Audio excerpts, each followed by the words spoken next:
तो आज हम लोग जो टॉपिक कवर करेंगे वो है पेप्टिक अल्सर डिसीज, जो हमारे स्टोमक में पाई जाती है या फिर स्मॉल इंटेस्टाइन में। इसीलिए इसका नाम गैस्ट्रिक अल्सर भी है और GIT इसका मतलब है गैस्ट्रो इंटेस्टाइनल ट्रैक्ट।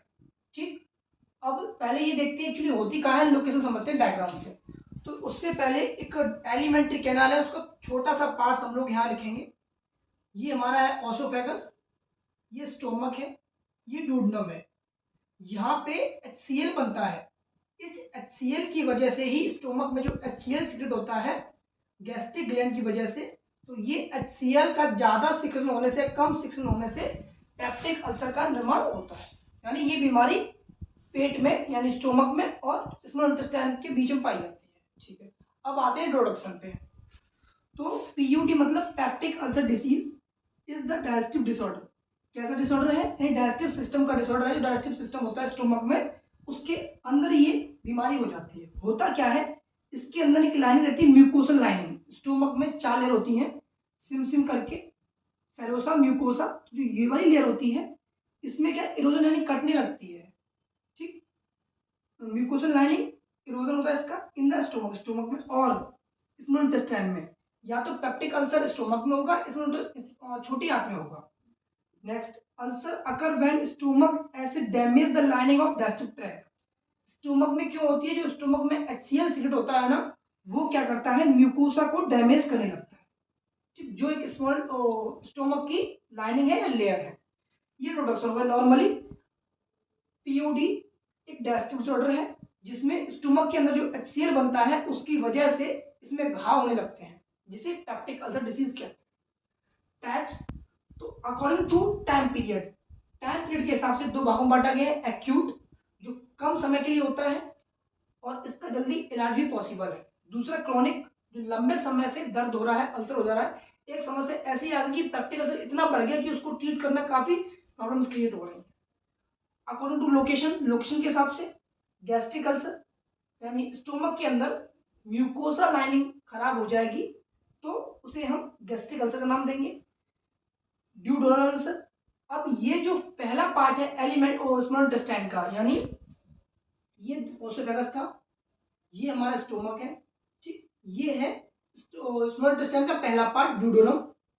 ठीक, फिर और छोटी आंत बनाओगे तो जेजुनम, फिर इलियम। तो जो स्मॉल इंटेस्टाइन का पहला पार्ट है इसमें पेप्टिक अल्सर हो जाता है इसी एसिड की वजह से। ये 2 टाइप्स हो गए। अब बात करते हैं इटियोलॉजी क्या है, मतलब कॉज क्या है, क्यों होता है ये पेप्टिक अल्सर। सबसे पहला है, कभी कभी क्या होता है, जो कुछ भी चीज हम खाते हैं, खराब चीज खाने से एक बैक्टीरिया हमारा जो ये स्टोमक है उसके अंदर पहुंच जाता है, जिसका नाम है H. पाइलोरी इन्फेक्शन, जो बैक्टीरिया है। तो ये कॉज कर सकता है पेप्टिक अल्सर को। दूसरा NSAID, ये एक बड़ा टॉपिक है फार्मा का, non steroid anti inflammatory drug. जो कंटिन्यू कोई ड्रग लेता है तो उस समय HCl में कुछ समस्याएं आती हैं, तो एक ये कंडीशन है जो इसको कर सकता है। लंबे समय तक फास्टिंग रहना, जिसमें HCl में इशू आता है, सिगरेट करने में कितना स्वीट करना है, कितना करना, डाइजेशन नहीं हो पाता है, उस चक्कर में भी पेप्टिक अल्सर का हमको बीमारी देखने को मिलती है। अब वो जरूरी नहीं कि एक्यूट है, क्रॉनिक है, पर ये कारण है। स्मोकिंग, कभी कभी स्मोकिंग से भी देखने को मिला है पेप्टिक अल्सर। अगर इम्यून सिस्टम वीक है तो जो कुछ आप उल्टा सीधा खाओगे तो HCl कितना निकलना है कितना नहीं निकलना है, तो HCl की जो गैस्ट्रिक ग्लैंड द्वारा निकलने की क्षमता है वो कम हो जाती है और घाव होने के चांस रहते हैं। अल्कोहल ड्रिंकिंग, हाँ ये एक है, लिवर के साथ साथ पेप्टिक अल्सर का भी एक कॉमन फैक्टर देखने को मिलता है कि अल्कोहल की वजह से पेप्टिक अल्सर देखने को मिलता है। क्यों? अल्कोहल मेनली हमारे स्टोमक में डाइजेस्ट होता है उसकी वजह से। ठीक है, साइन और सिम्टम, जब किसी को पेप्टिक अल्सर हो जाएगा तो क्या क्या लक्षण देखने को मिलेंगे। पहला, बर्निंग स्टोमक पेन, उसके पेट में बर्निंग जैसे दर्द, मतलब तरीके से एहसास होगा कि जैसे जल रहा है। इनडाइजेशन, अच्छी तरीके से डाइजेशन नहीं होगा। Proper digestion can not occur, वो एक ही लाइन है, उसको सिंपल कह दिया है। डिहाइड्रेशन और एनोरेक्सिया, बहुत जल्दी जल्दी भूख लगेगी, डिहाइड्रेशन होने का कारण भी है। ब्लॉटिंग, यानी स्टोमक में गैस बनने के ज्यादा प्रॉब्लम क्रिएट रहेगी। तो ये थे कुछ मेन साइन ऑफ सिम्टम्स। अब बात करते हैं डायग्नोस्टिक टेस्ट, मतलब कौन कौन से टेस्ट हैं नर्सिंग के पॉइंट ऑफ व्यू से जो हम पेप्टिक अल्सर के अंदर लिखेंगे। पहला, नॉर्मल जो कॉमन रहता है नर्सिंग में, हिस्ट्री लेना और फिजिकल एग्जामिनेशन करना। इन दोनों से पता कर सकते हैं कि प्रीवियस मतलब पहले से कोई बीमारी चली आ रही हो, क्रॉनिक है, एक्यूट है। और फिजिकल तो नॉर्मली पेट दिखेंगे या फिर उससे पूछेंगे क्या समस्या है क्या नहीं। इंडोस्कोपी, ये डॉक्टर एक इंस्ट्रूमेंट होता है जो लैब में क्या करते हैं, अल्सर को देखने के लिए कैमरे का किसी भी तरीके से इंटरनल ऑर्गन की स्कोपी होती है। ब्लड स्टूल टेस्ट, इनसे भी कभी कभी पता करते हैं, क्या पता करते हैं कि पेप्टिक अल्सर एच पाइलोरी की वजह से तो नहीं हुआ है, ये हम ब्लड टेस्ट और स्टूल टेस्ट में पता करेंगे। गैस्ट्रोस्कोपी एंड बायोप्सी, ये दो भी अपने स्टोमक को चेक करने के लिए स्कोपी होती है लैब में। और बायोप्सी भी कभी भी कर सकते हैं कि चाहे वो स्मॉल इंटेस्टाइन या फिर स्टोमक का कोई भी थोड़ा सा जूस या फिर उसका वहाँ का एरिया लेके पता करने के लिए लैब में, उससे हम पता कर सकते हैं कि पेप्टिक अल्सर है या नहीं है। मैनेजमेंट, ये मैनेजमेंट नोट्स के लिए लिखा गया है, इसको अगर किसी को कभी गलती से वीडियो दिख रहा हो वो भी तो यूज नहीं करनी है, डॉक्टर से सलाह से ही यूज करनी है। सिर्फ नोट के पर्पज से इनकी टेबलेट लिखी गई है।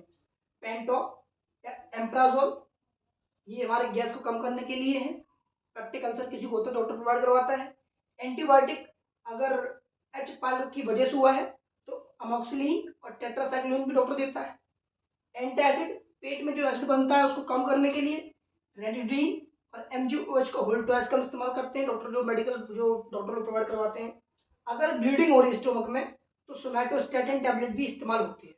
ठीक, और जब इनसे बात नहीं बनती है मेडिकल इन जो मेडिकल मैनेजमेंट है, तब जाके डॉक्टर सर्जिकल के लिए बोलता है। उसमें अल्सर रिसेक्शन होगा, यानी अल्सर अगर जिस जगह पे अल्सर है वहां पे ठीक करने की कोशिश करेंगे या उस पोर्शन को काट देंगे, रिमूव कर देंगे। ठीक, वो ये कंडीशन है अगर अल्सर जहां भी है।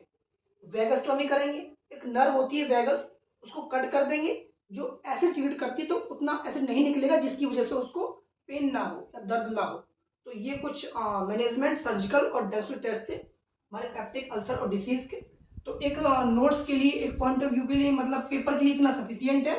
बाकी मिलते हैं हम लोग नेक्स्ट क्लास में नेक्स्ट वीडियो के साथ में।